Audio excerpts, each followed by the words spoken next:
Jogo duríssimo, né, Edu? Duríssimo. O Avaí vendeu caro. Teve esse lance polêmico aí no final, bem anulado pelo VAR. Seria um absurdo a Ponte tomar esse gol com uma bola que bateu no peito do Joilson, né?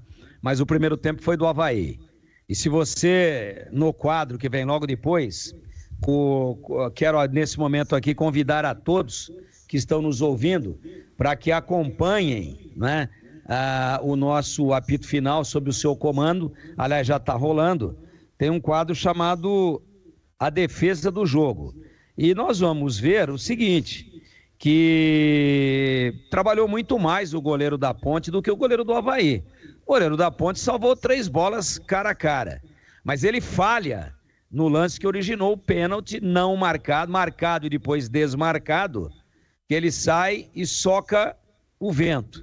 E aí a bola cai do lado esquerdo, sai o cruzamento, e aí bate no Joilson, o juiz dá pênalti erroneamente e depois corrige. Então, funciona assim, ó. Primeiro tempo do Avaí, segundo tempo da Ponte, mas o Avaí com a chance mais clara do jogo todo, aquele lance do Potker na falha lamentável de falta de ritmo do Gabriel Risso, o lateral esquerdo da Ponte, cabeceou para ele mesmo, a bola subiu, ele foi matar, escorregou, e o Potker saiu na cara do Luan, que fez um milagre. Então, apesar da falha, numa saída em falso, na última bola do jogo do Luan, ele foi um dos destaques positivos da Ponte. Ele errou o tempo da bola, ele soca errado, não acerta a bola e ela continua dentro da grande área, e aí sai o cruzamento, e no cruzamento o juiz dá pênalti. Porém, depois o VAR acertadamente corrigiu e o juiz desmarcou, anulou a marcação do pênalti, e em função disso, a Ponte com muita dificuldade garantiu o resultado. Gostei do segundo tempo da Ponte. A gente falava aqui com 10 minutos que era um outro time, que tinha mudado um pouquinho a estratégia, que a Ponte estava muito mais agressiva dentro do segundo tempo, que tinha subido as linhas, que estava pressionando um pouco mais o adversário, e foi isso que aconteceu. Só que, se no primeiro tempo não houve risco de contra-ataque, porque a Ponte jogou com linhas baixas, no segundo tempo o Avaí ameaçou com os contra-ataques, e em lance de erro, falha individual do Gabriel Risso, a Ponte poderia ter tomado o gol ainda com o jogo em 0-0. O gol saiu tarde, né?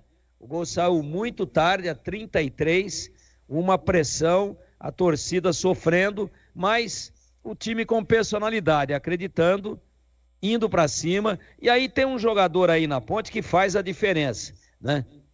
Ele faz a diferença, é o Gé. Quem meteu a bola na triangulação citada aqui pelo Gleger foi o Elvis.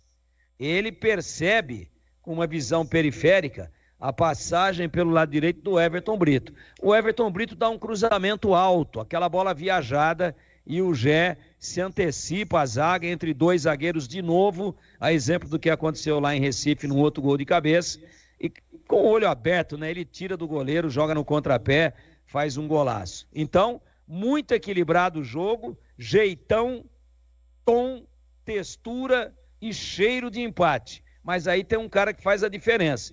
Ele teve 2 bolas. Numa, o voleio no primeiro tempo, para mim a defesa do jogo do goleiro do Avaí, que trabalhou menos, né? Trabalhou menos, mas aí ele desequilibrou o César Augusto. E na segunda que ele teve, botou na rede e deu a vitória importantíssima para a Ponte. E um abraço, viu, Edu? Encerrando aqui meu comentário na marca do tempo, para o Ricardo Pequeno, Ponte Pretano, lá do Jardim São Fernando, ouvindo a gente aí, feliz com mais uma vitória importante da Ponte. Edu Pinheiro.